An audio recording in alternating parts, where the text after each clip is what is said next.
there are opportunities to make a call like that. Exploding off the bounce and gets to the rim for the hammer.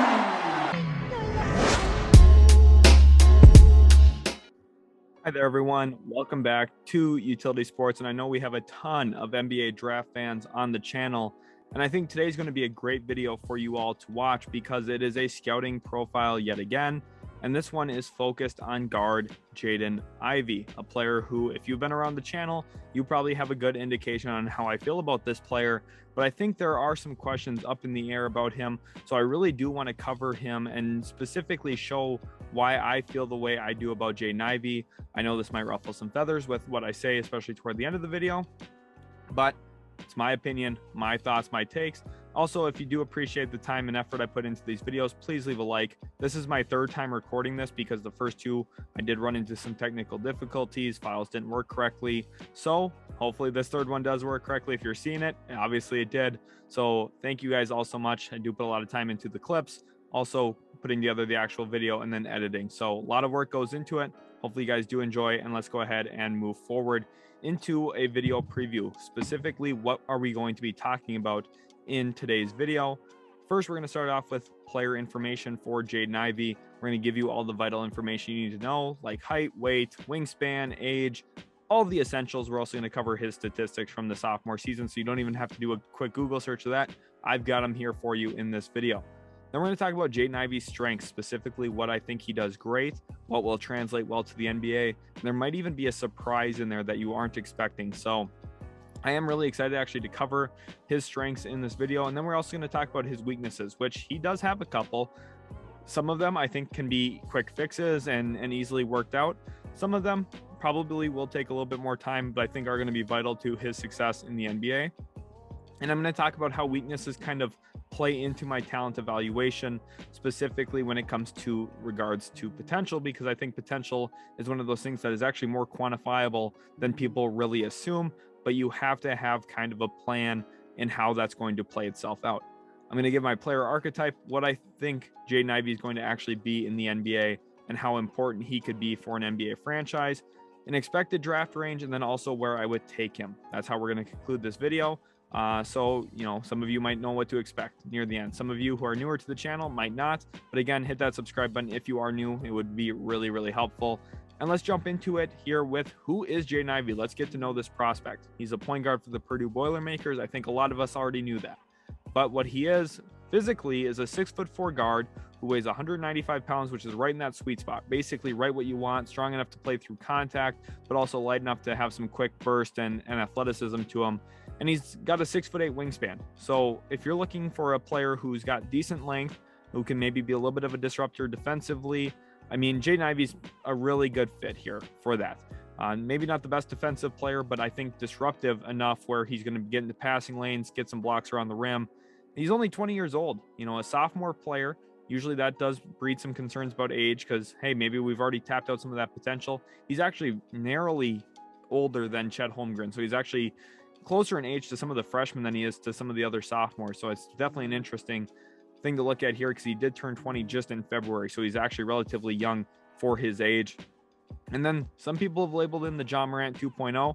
I've been quoted as saying that in the past. We're going to talk about why I could potentially see that, but also some of the differences between these two guys. Just because someone is very similar doesn't mean he's actually the same player. So we're going to really dig into what makes them different, what makes them the same. And then also some sophomore season stats for you here. Like I said, averaged about 17.5 points a game, a little bit under 5 rebounds a night, 3+ assists a game. And really, this is the big difference there. John Morant averaged nearly 10 assists a game in his sophomore season at Murray State. But we're going to talk about why there's that difference there. And there's a big difference between those two, specifically with what was going on around them. And I'm going to talk about that in this video. So even though there's a big discrepancy there, I don't think it's as big as it seems. 0.9 steals per game, 0.6 blocks per game, decent numbers there for that. 46% from the field, 36% from three essentially, and 75% from the line or so. Quick note, he did shoot 53% from the field inside the arc. So on 2-point attempts this year, shot 53% from the field. And specifically when it comes to shooting inside the arc, a lot of that comes as a finisher around the rim. And finishing, I feel like, is one of the most overlooked skills in basketball, because specifically, a lot of the attention today goes to the three-point line, the guys who can score from the perimeter, and those guys do deserve a lot of credit. But the best players in the world, the very best guys on any given team, are players who are able to score at or around the rim. And this is no exception for Jaden Ivey. Let's think about, Giannis and Nikola Jokic and Luka Doncic and Kevin Durant, and the list goes on and on, right? The best players, even Steph Curry, the best players score around the rim in a variety of ways.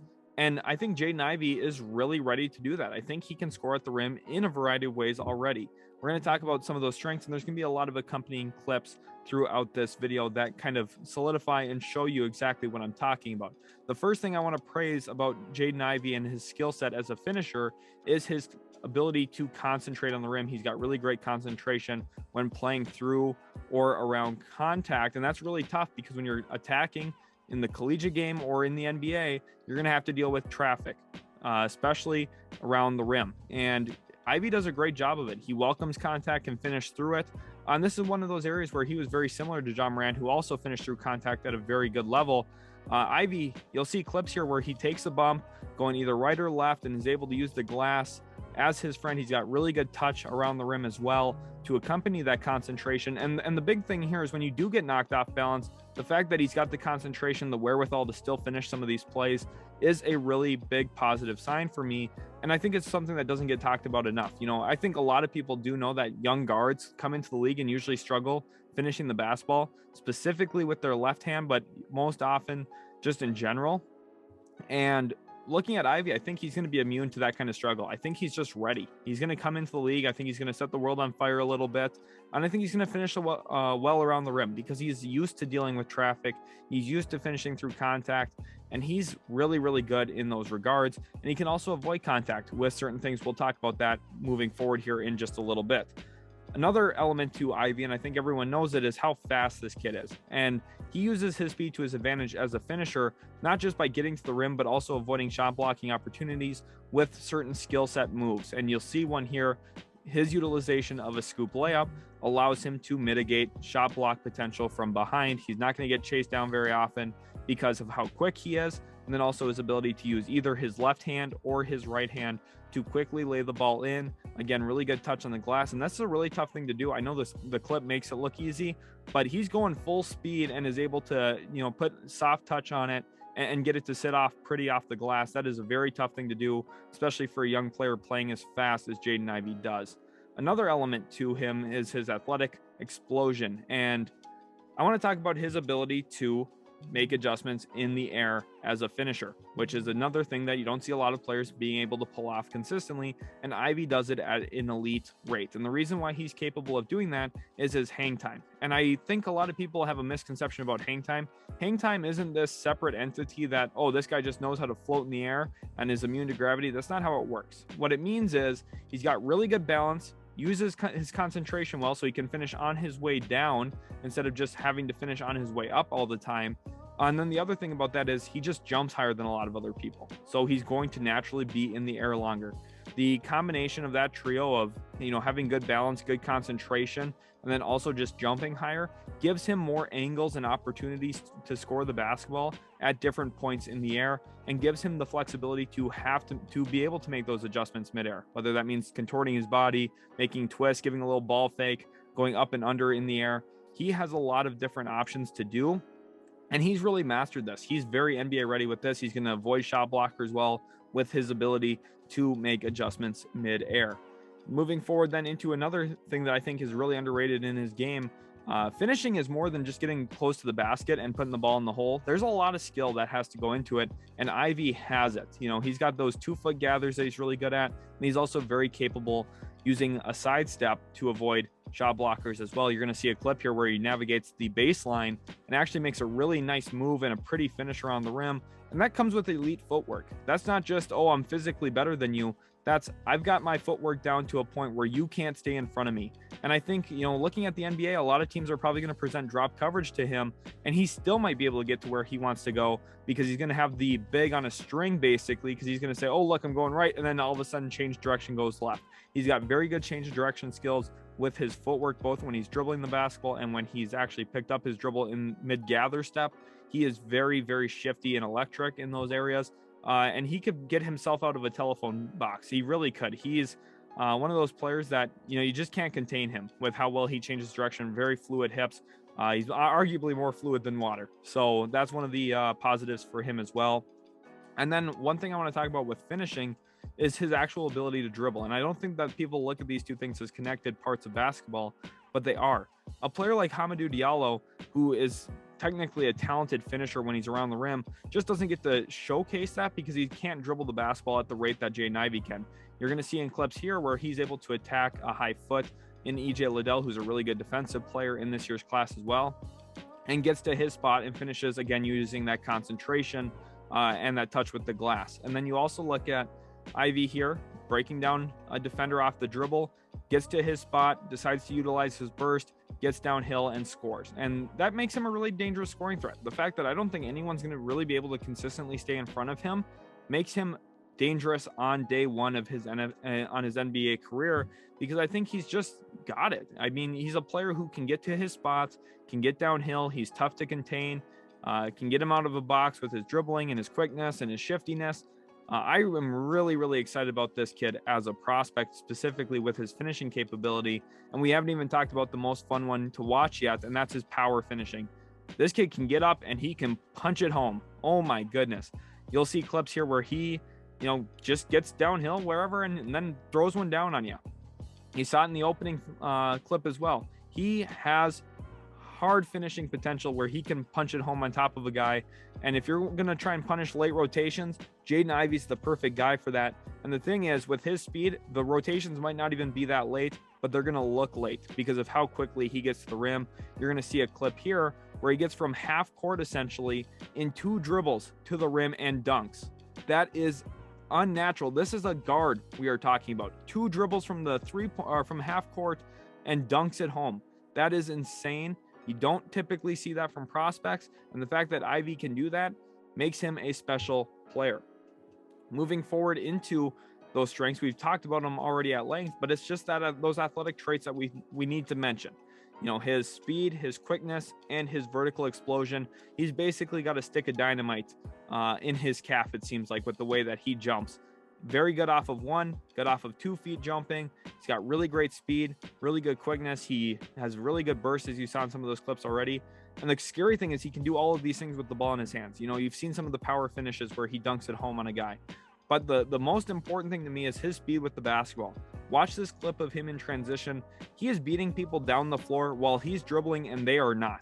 And for anyone who has ever played basketball, you know how difficult it is to run at a speed similar to when you're dribbling compared to when you're not. You just aren't as fast. And the fact that Jaden Ivey is blowing by guys down the floor while dribbling the basketball shows how much elite athleticism he really has.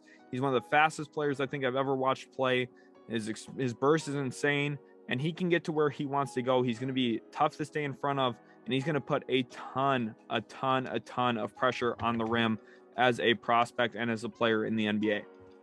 Moving into another strength here, and it's that playmaking feel. And again, this is where we get the questions about, Ja Morant averaged about 10 assists a game. Ivey averaged about 3. How can you say that Ivey's a really good playmaker similar to Morant? Now, first of all, I think Morant is a better playmaker. I think he reads the open floor a little bit better. I think he was a little bit further along in his development as a sophomore than Ivey is. But I think Ivey can get there. And the reason why I think that, there's a few different things. Murray State, when Ja Morant played there, first of all, they played lesser competition, the OVC, where I think if Ivey was there, he would have dominated similarly. And where Ivey, played in the Big Ten. Much different competition, better competition. Let's be honest about it. Another thing here is Murray State was really built around Ja Morant, and that offense, the coaching there, they've played a very pace and space oriented system where they had a lot of athleticism and a lot of shooting on the floor, which really benefited Ja Morant because he had nice pick and roll partners who you could throw lobs to, had a lot of nice set plays that included lobs, and also had a lot of spacing to shooters.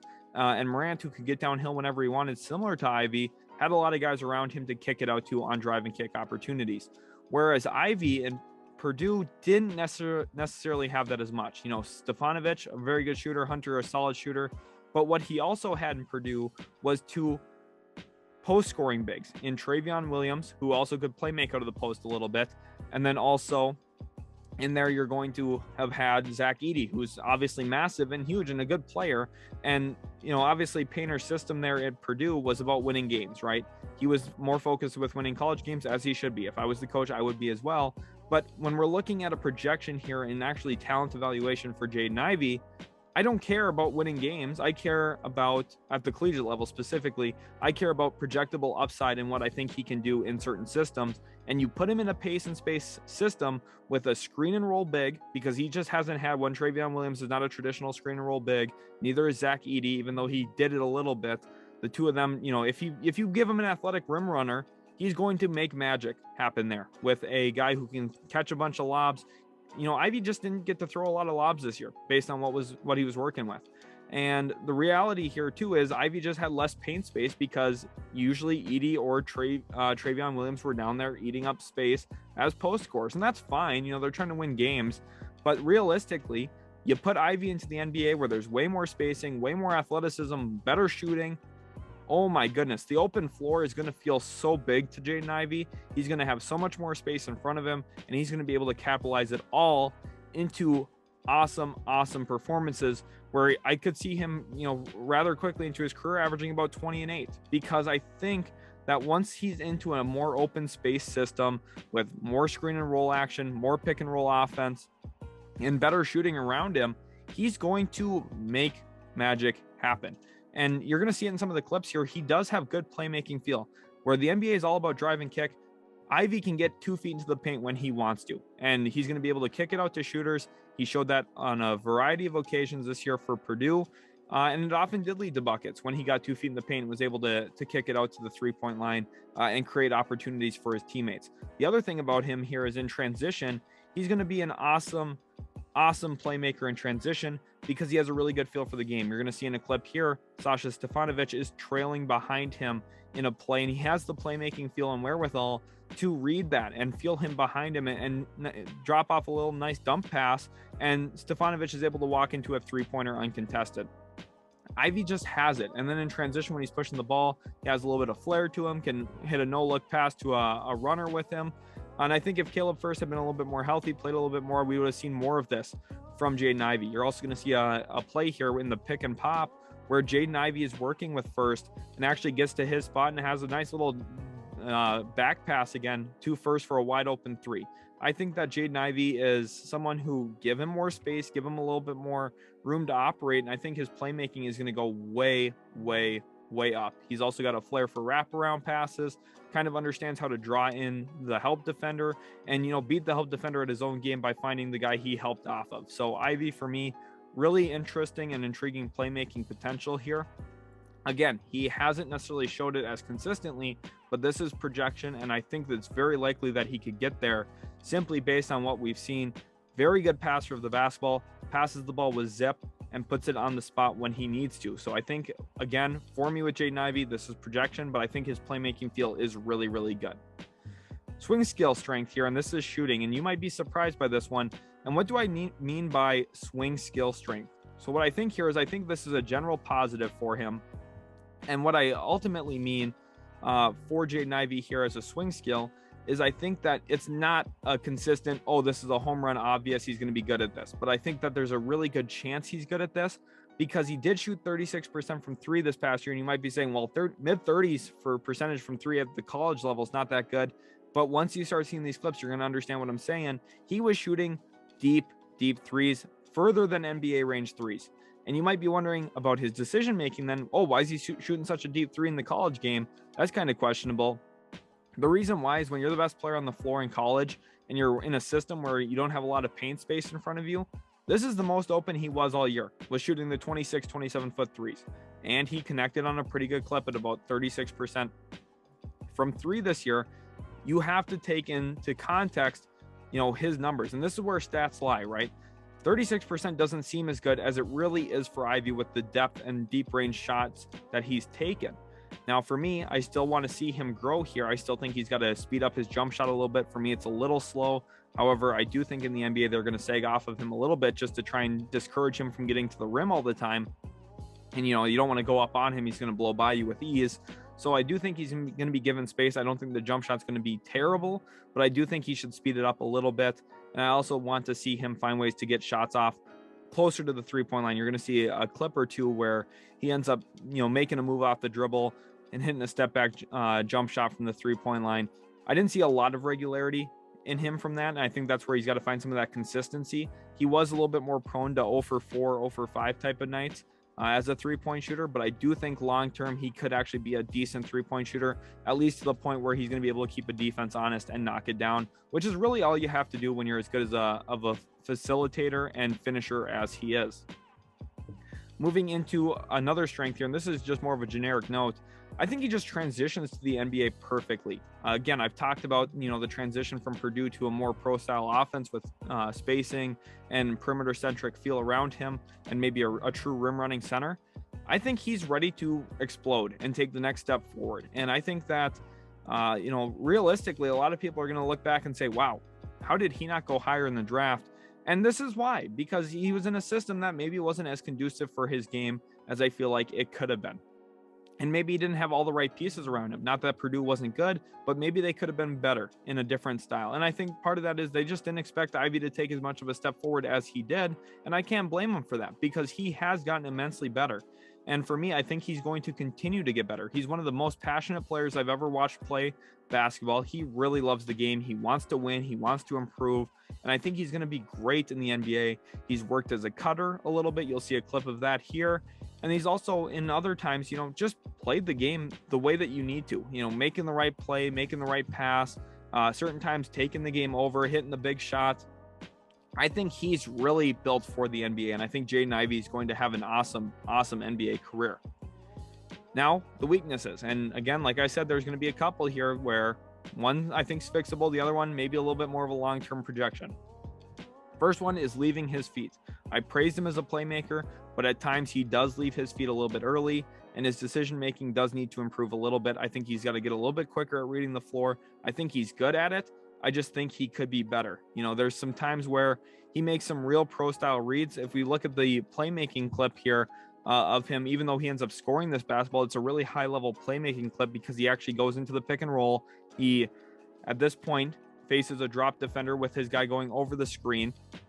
And he gets downhill and he realizes, hey, if I kind of slow down here, which is really hard for a fast player to do because they always almost want to go 100 miles an hour, he actually slows himself down here and realizes, hey, I can grab my guy and make the drop defender choose between me and the big who's screened. And what he actually does here is open himself up, but that's actually a high playmaking read. And you see here, the biggest thing is he stays on his feet. When he does that, when he stays on his feet, he's very good at making reads, but occasionally he does get up in the air, leaves his feet prematurely, and puts himself into a little bit of trouble where he's turnover prone. In comparison, you're going to see clips where he doesn't do that, and he makes some really, really nice reads. So I think for me, leaving his feet early is a bad tendency. Sometimes he does make plays out of it, so I don't want to completely discourage that, but it's got to become less frequent for me to become a little bit less turnover prone.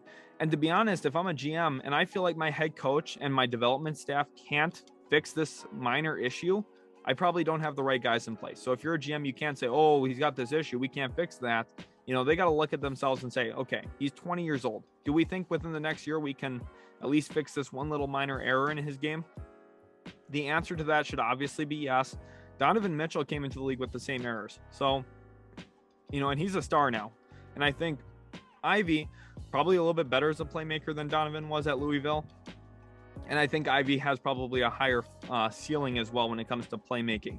So for me, even though he does leave his feet early, he's shown signs that he can use his feet both on the ground and be a good playmaker in that regard. And I still don't want to take away from his dynamism either when he is passing in the air. So, you're going to let him do it a little bit, but you do need to refine it a little bit. Then moving into weaknesses here, there is one that I do have some concern about, and that's his mid-range creation. I talked about drop defenders, and that's going to be what he gets a heavy dose of at the NBA level, because teams are going to say, okay, you take a pull-up three or you try and score in the mid-range, we're going to just try and stop you and dissuade you from getting to the rim. Now, he's special enough as a finisher that he might be able to get to the rim anyway, but teams are going to try and discourage it. So he's going to face a lot of drop defense in his career. And in order to punish that, you have to add the Chris Paul, Devin Booker style game to your mix. And that's really the mid-range spot. And, you know, he's showing some flashes of it. You'll see one here where he's, you know, working with his pivot foot and gets a nice little 12-footer to go. And then you're also going to see one here as well where he's actually facing ice coverage with drop defense. So what that means is the opposing big has dropped down, trying to dissuade a drive. And then the on-ball guard actually tries to deter you from taking the screen by giving you the lane. And he actually takes it here, going to his left, hits a nice snake dribble back to his right, and actually hits a nice moving jump shot at the free throw line, right in the middle of the floor. And that's a really, really good sign that he was able to knock that down and make that play. But it just wasn't very regular of him to do it. I think there needs to be a little bit more regularity from him in this area, because sometimes he did lose his balance. You know, I praise him with his balance as a finisher around the rim, but occasionally he did get off balance. And sometimes I think this comes down to decision making too. You know, as a finisher like him who feels like he can get to the rim whenever he wants to, he's got to realize sometimes that the best shot available for him is that little mid-range pull-up. And, you know, I think he's coming along in this area as well, but it still seems like there's going to be some refinement that's needed. I think he leaves his feet again a little prematurely, doesn't have his balance to him. You're going to see it in some of these clips where he just doesn't look as comfortable as he does, say, as a finisher or a catch and shoot shooter on the outside. So I think there's a little bit of room to grow here, but I'm not saying he can't get there. And if he does, everyone needs to watch out, because if he gets this part of his game down, oh my goodness gracious. Now for my player archetype, I have labeled him as a build around lead guard, which is really high praise, because I've seen a lot of people say that they don't think he can be a lead guard. And I think that's going to really age poorly. I think he's got the playmaking feel, and I think he's got the long-term projectable upside that he's going to be a lead guard. And not only will he be a lead guard, he will be one that teams want to build around. I think he's got star potential written all over him, potentially superstar potential as well. You're looking at a player who is really, really special. Players with this burst, athleticism, passion for the game, and big shot mentality don't come around often. And the last one that did was Ja Morant. I said he was better than Zion Williamson in that draft class. And I was really in the minority with that. And I'm saying it now. You know, obviously the Zion Williamson thing, he's only played 85 games in 3 years, so we don't have a great understanding. But I feel like my thoughts on Ja Morant have really played out well. And I feel the same way about Jaden Ivey here. So I have to stick with my gut. And I think that this guy's got superstar written all over him. I really do. I think this kid's going to be special. I think he's a franchise-changing player. And I think whichever team gets him is going to be really, really happy by the end of the day. My draft range, I expect him to go in the top 4. If he doesn't, a GM deserves to lose his job, because that's just ridiculous. If he doesn't go in the top 4, it's going to be the greatest swindling and steal arguably ever. Maybe Michael Jordan at 3 is a better one, but Jaden Ivey outside the top 4 would be insane. And where I would actually take Jaden Ivey is pick number 1. If I had the first overall selection, I don't care really what I have on my roster. There's a reason I'm in the lottery. I'm taking Jaden Ivey. I think he's the best player in the class. I think he's going to have the best career. And I think ultimately when we get back to the point where we start doing redrafts, you know, year 3, 4, 5 down the road, Jaden Ivey, I think everyone's going to look at him as probably the best player from this class. And that's not a slight at Jabari Smith or a Paolo Banchero or at Chet Holmgren. It's just how much I think Jaden Ivey is going to do in the NBA. I think, you know, with a league that is so spacing oriented and, you know, you want to play fast, high pace, and you want to have perimeter centric guys and you want to have drive and kick opportunities, Jaden Ivey is the perfect guy to give the ball to.